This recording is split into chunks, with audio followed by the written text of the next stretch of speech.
கம கமன் வீடு ஃபுல்லாக வாசனை. அந்த நல்லெண்ணெயோட மனம் வீடு ஃபுல்லாக நல்ல ஒரு ஃப்ரேக்ரன்ஸாக இருந்துச்சு. ஒரு பெரிய டப்பா நிறையா மாங்காய் ஊறுகாய் போட்டு வச்சுட்டேன். வீட்டில் எண்ணெய் தவிர வேறு யாருமே விரும்பி ஊறுகாய்லாம் சாப்பிடவே மாட்டாங்க. எனக்கு மட்டும்னால ஃப்ரிட்ஜில் ஸ்டோர் பண்ணிட்டேன்னா எப்படியும் ஒரு 5 to 6 மந்த்துக்கு தாராளமாக வரும். அம்மா எடுத்துகிட்டு வந்திருந்த அந்த பங்கனாப்பள்ளி ஒட்டு மாங்காய் எல்லாமே குட்டி குட்டியாக கட் பண்ணி ஊறுகாய் போட்டு வச்சுட்டேன். எல்லாருக்குமே ஒரு குட் நியூஸ், நம்மளோட சேனல் வந்து 10K சப்ஸ்கிரைபர் ரீச் பண்ணியிருக்கோம். எல்லாருக்குமே ரொம்ப தேங்க்ஸ், கீப் சப்போர்ட்டிங். இந்த மாங்காய் ஊறுகாய் போடுறது ரொம்ப ரொம்ப ஈஸி தான்.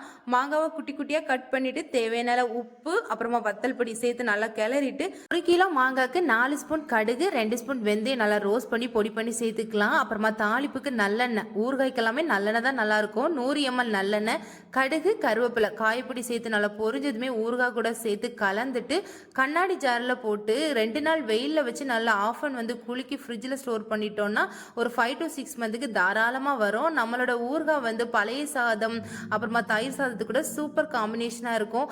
அவ்வளோதான். இனி நெக்ஸ்ட் வீடியோவில் பார்ப்போம். பாய்.